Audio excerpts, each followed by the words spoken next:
Hello good morning once again बजेको तर्फबाट अहिले चाहिँ हामी मर्निङ वकलाई निस्केको त्यति बिहान त होइन 9 बज्न लाग्यो सो अब 1.5 आवर जति हामी वक गर्छौँ टेक्निकल टाइम चाहिँ 10 o'clock थियो सायद त्यस्तो हुँदैन 8 बजे जाने भनेको 10 बजे भएको खासमा नसुन्नु उताको कुरा आफ्टर लङ टाइम वक होइन कस्तो धेरै भन्दा नि हामी सँगै नहिँडेको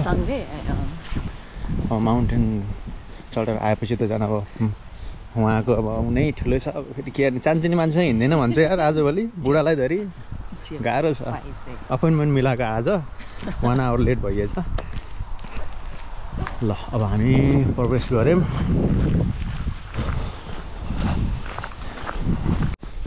अनि ब्याक टु विन्टरको कुरा थियो अब आई डोन्ट नो माउन्टेनतिरको चिसो त खाइरहेको हो तर सी लेभलको चिसो चाहिँ फेरि बेग्लै हुन्छ विच आई नो होइन मेरो प्रिभियस क्लाइन्ट्सहरूले चाहिँ अब उनीहरू चाहिँ सी लेभलको चिसोमा बसेको मान्छे अनि हामी त चिसोमा एकदमै युज टु छौँ it doesn't matter to us भनेर भन्ने गर्थ्यो है अनि मैले चाहिँ यो चाहिँ माउन्टेन हो वी आर एबोभ 5000 6000 मिटर यो चाहिँ डिफ्रेन्ट हुन्छ भनेर भन्थेँ मैले अनि उनीहरूले पनि फिल गर्थ्यो same case maybe this time चाहिँ म चाहिँ सी लेभलमा छु सो मलाई चाहिँ कस्तो फिल हुन्छ होइन चिसो त सर्टेन हदसम्म चाहिँ कन्ट्रोल होला तर जे भए पनि अलिकति डिफ्रेन्ट खालको चिसो मेरो बडीले चाहिँ एडप्ट गर्नुपर्ने हुन्छ सो यहाँ चाहिँ मान्छे आउँदैछ हेलो मर्निङ यहाँ पछाडिको यो चाहिँ हामी कुद्ने एरिया हो यहाँ चाहिँ कुदिरहेको हुन्छौँ दुवैजना मैले चाहिँ 2 राउन्डसम्म लगाएको छु टायर्ड भयो त्यसपछि चाहिँ 2 राउन्ड अहिलेसम्म कुद्न सकेको छैन आइडोन्ट सिन दुख्छ यो एरिया चाहिँ मैले लास्ट इयर पनि पत्ता लागेको एरिया वक गर्ने लामो एरिया छ यो चाहिँ क्यासल पार्कमा गएर एन्ड हुन्छ अब आज चाहिँ उसलाई आउँदैछु युकेमा रमाइलो चाहिँ मलाई फिल भएको यता उसलाई पनि हुन्छ होला हिँड्न रमाइलो छ मलाई हिँड्न रमाइलो लाग्छ म अब नेपालमा नै हिँडिरहने भएको भएर होला सायद वकिङ हाइकिङ चाहिँ मलाई मनपर्छ एउटा आउटडोर एक्टिभिटिजमा मनपर्ने भनेको थियो एकदमै हो बाइक चाहिँ अब चलाउन बिर्सिन्छ मेबी इन फ्युचर बाइक पनि चलाइएला तर अहिलेलाई चाहिँ वकिङ अनि राम्रो छ यहाँ वेदर अहिले सोफार मलाई चाहिँ ठिकै छ अब कतिको चिसो हुन्छ त्यो चाहिँ अब कमिङ डेजमा अहिलेसम्म चिसो हुनुपर्ने चिसो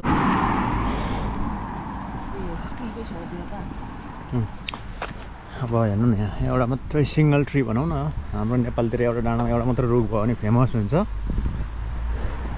यहाँ पनि सेम लाइक द्याट एउटा ट्री छ बिचमा है अरू पनि छ अलिक पर गजबको रुख छ कि यो चाहिँ नेपालमा पनि लर रोप्नुपर्ने जस्तो देखेको छु कि मैले त देखेको छैन यो टाइपको यो अगाडिको त छ होला नि बर्ड्स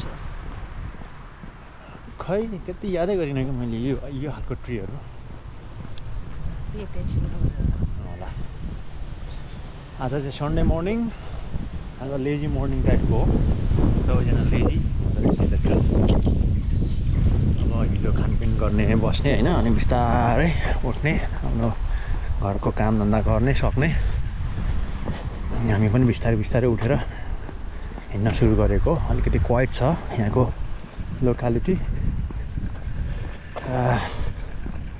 हावा चाहिँ चलिरहन्छ है फेरि यहाँ चिसो चाहिँ हुन्छ फेरि यस्तो घाम लागिरहेको छैन है तर चिसो चाहिँ छ है फेरि त्यो तपाईँले चाहिँ इनफ मात्रामा चाहिँ आफ्नो बडीलाई न्यानो हुने कपडा चाहिँ लाउनु पऱ्यो वकिङ हिँड्नुहुन्छ भने यो चाहिँ ग्यास स्टेसन अब नेपालको नै यस्तै हो तर यो चाहिँ अझै मोर वेल अर्गनाइज्ड अनि सानो सप पनि राखेको हुन्छ है टोयलेटहरू पनि युज गर्न मिल्यो प्लस तपाईँ ग्यास रिफिल गर्ने अनि सानो यो सुपर मार्केट जस्तो पनि हुन्छ त्यसले गर्दा चाहिँ कति मान्छेहरूले चाहिँ क्विक केही कहाँ सामान किन्नु पऱ्यो भने त्यहाँ पनि गइरहेको हुन्छ पानी जुस होइन ड्रिङ्क्स पनि हुन्छ क्या है त्योहरू चाहिँ त्यहाँबाट लिन सक्नु त्यो छ अघि भनिहालेँ क्वाइट छ मर्निङ मान्छेहरू धेरै छैन यो चाहिँ कोल्चेस्टर क्रेमेटोरियम हो यहाँ चाहिँ अब मान्छेहरू बितेपछि ल्याएर राख्ने ठाउँहरू यस बाजे इज देयर सो अहिले bone valley local wild life site हामी यो थ्रु हुँदैछौँ यहाँ चाहिँ अलिकति नेचर वक जस्तो चितवनतिर चाहिँ जङ्गल वक भनेर गइन्थ्यो चाहिँ सानो मिनी फरेस्ट अनि सानो स्ट्रिम पनि छ त्यो फलो गर्दै जाने यहाँ पहिला पहिला म कुदेको पनि छु लास्ट इयर आउँदाखेरि लास्ट इयर आइयो नि होइन यहाँ हिँडेको क्या त लास्ट इयर हामी तपाईँ म मामा माइजू अनि रोशन आउँदाखेरि नि हो क्या है रोशन र कृति नै आएको थियो र we miss you guys यहाँ चाहिँ चितवनको जङ्गलमा हिँडेको जस्तो भाइ आउँछ यहाँ चाहिँ अलिकति जङ्गल वक गरे जस्तो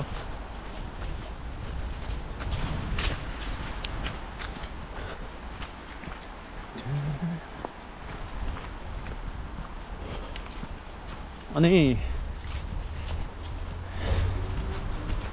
इन्डोनेसियाको पिरामिड पनि चढियो होइन सो कस्तो रह्यो त्यहाँको एक्सपिरियन्स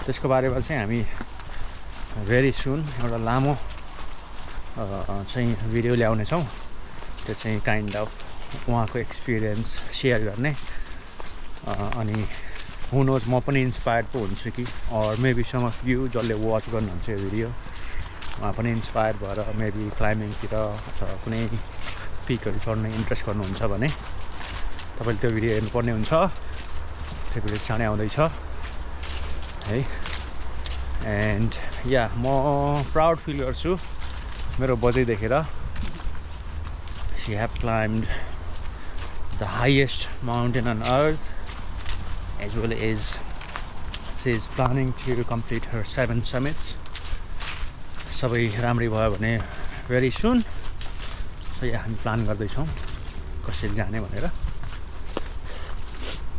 सानो पोखरी पनि छ पोखरी चाहिँ अझ अर्को बाटो साइडबाट चाहिँ अझै बेटर देखिन्छ यहाँबाट चाहिँ अलिकति त्यति राम्रो भिजिबल भएन यस्तो रमाइलो छ हामीलाई राम्रो लाग्छ यो बाटो हिँड्नलाई अनि तपाईहरूले दिया फुनको चाहिँ जर्नी फलो गर्नु भएको छैन भने फलो गर्नुहोस् यो चाहिँ लेक पनि ल यहाँ इन्ट्रेस्टिङ कुरा है युकेको यहाँको काउन्सिलले अथवा यहाँको लोकल अथोरिटीले चाहिँ के गरिदिएको भनेर चाहिँ अहिलेकै सेम हिँड्ने बाटो नै हो तर यहाँ चाहिँ समर टाइममा होइन पानी पर्दाखेरि चाहिँ हिलो हुने भएको भएर चाहिँ उनीहरूले चाहिँ यो प्लाङ्कहरू बिछाएर चाहिँ अझै नचिप्लियोस् भनेर यस्तो यो मेटलको जाली पनि राखिदिएको छ क्या अनि यो माथि चाहिँ सरेर हिँड्ने पानी पर्दाखेरि अलिअलि हिलो त हुन्छ नै तर स्टिल यसले धेरै नै मान्छेलाई हेल्प गर्छ हिँड्नलाई सजिलो बनाइदिएको छ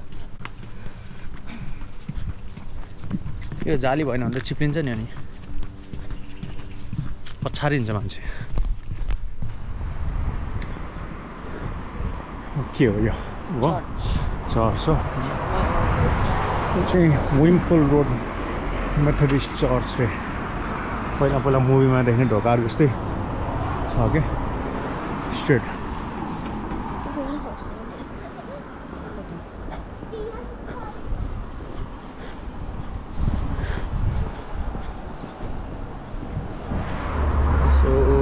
अहिले हामी हिँडेको अलमोस्ट 25 मिनट्स भयो 25 मिनट्समा चाहिँ हामीले त्यो बोन भ्याली साइड चाहिँ क्रस गरेर अर्को एरियामा आएको छौँ के एरिया अरे यो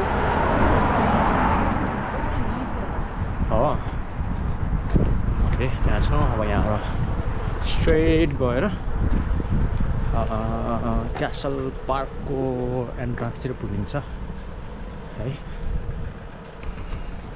सब कारहरू मान्छेहरू सुत्दैछ जस्तो लाग्छ मलाई। आनन्दको सन्डे बिस्तारै उठ्ने कामकाज गर्ने यस्तो छ है घरहरू। कति घरहरू सेलमा पनि रहेछ। अनि यहाँ चाहिँ वान साइडमा कार पार्क गर्ने हो होइन, बिचमा त मजाले छोडिदिएको छ किनभने यो सबै घरहरूको चाहिँ आफ्नो पार्किङ स्पेस छ होइन। सो द्याट हाफ पेभमेन्टमा हाफ चाहिँ रोड साइडमा पार्क गर्ने यहाँको सिस्टम। तर यो पार्क गर्नलाई चाहिँ फेरि पर्मिसन लिनुपर्छ। सो त्यो चाहिँ गर्नु पऱ्यो। क्रसिङको लागि चाहिँ यो मैले खिच्नु पऱ्यो। अनि वान्स ग्रिन हुन्छ we are ready to go. Crossing गर्नु लागि टाइम लाग्छ। बिहान मर्निङ वाकमा आएको के भन्ने यार, गाडी किन्ने भन्छ यार। हेट यस्तो गाडीहरू किन्नुहुन्न हौ। हाम्रै गाडी ठिक छ। पुन्टे ठिक छ होइन? पुन्टीलाई पुन्टे ठिक छ। ल चाहिँ कारहरूको सोरुम प्लस सेकेन्ड ह्यान्ड पनि। गजबको थिएन त्यो रुख, दामी।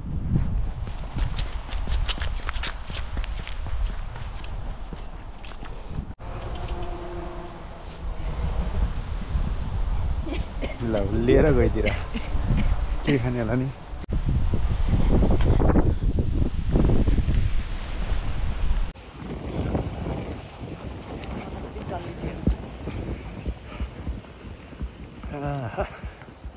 यो चाहिँ क्यासल पार्क। यहाँ चाहिँ के हुन्छ अरे फायरवर्क्स न्यु इयरमा नोभेम्बर 5 मा। अक्टोबर नोभेम्बर आउनु लाग्यो त त्यसो भए त हो।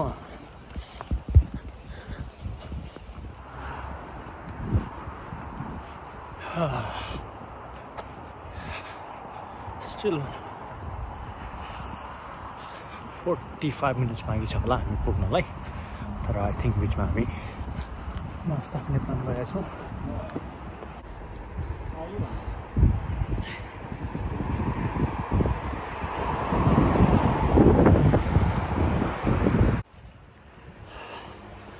कफी पिउँदै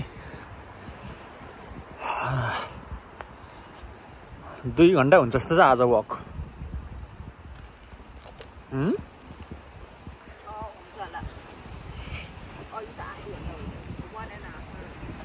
भइसकेको थिएन।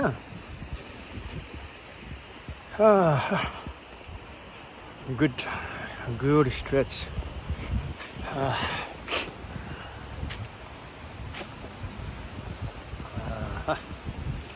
So this is the Roman circus area. यो टाइपको हामीले हलिउड मुभीमा हामीले हेरेका थियौँ है। अनि त्यसैको एरियामा चाहिँ अहिले हामी छौँ। यो बाँकी रहेको अवशेष चाहिँ रोमन सर्कसको एरियाको पार्ट हो भनेर प्रुफ नै छ। यहाँभित्र जानुभयो भनेर थाहा छैन। त्यो चाहिँ हामीले मुभीमा हेरेका थियौँ नि होइन। सो त्यो ठाउँमा छु म अहिले। हाम्रो वक अलमोस्ट अब हामी लास्ट पार्टमा छौँ। 20 मिनट लाग्छ लाग्दैन? 15 मिनटमा पुगिहाल्छ नि। यहाँ चाहिँ अब हाम्रो रेस्टुरेन्ट नजिक आइपुग्यौँ। यो चाहिँ एबी फिल्ड के हो, सर्कस हुँदै थियो त स्टिल हुँदैछ।